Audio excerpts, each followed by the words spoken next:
the signal behind the camera. Every night, I opened an app to check the living room camera in my mother's house. After her dementia diagnosis, the screen became both a comfort and a dread. For weeks, the new caregiver seemed kind. But then, my mother started looking straight into the lens, repeating a strange gesture that chilled me. The caregiver had promised to treat her like family. He cooked meals, offered company, and even read aloud from the newspaper. I wanted to believe him. Yet my mother's face grew darker each day. And then came the odd ritual whenever the caregiver stepped away. She would stare at the camera, slide her right hand across her left arm, and tap twice. At first, I dismissed it as meaningless repetition, another symptom of dementia. Still, the unease grew stronger, like a shadow, moving closer every night. One evening, I replayed the recordings, frame by frame.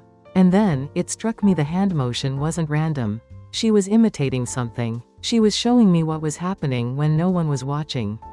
She was reenacting a hand squeezing, pinching, striking her arm.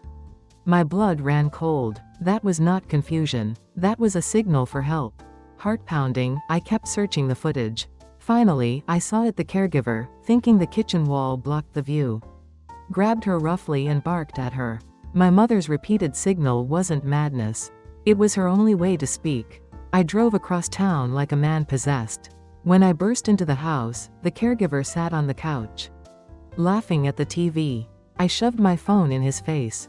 "This is how you treat someone's mother?" On the screen, the recording showed him yanking her arm, his voice sharp and cruel. His smile vanished. His face drained pale. No, that was a mistake. She wasn't listening.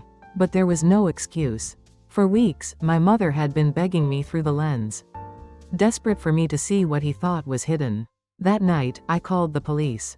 Without the camera, without my mother's silent performance, I would have remained blind.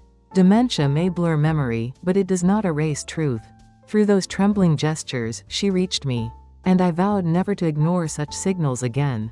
No matter how small, no matter how easily dismissed. Sometimes the smallest signs reveal the darkest truths. This is a work of fiction.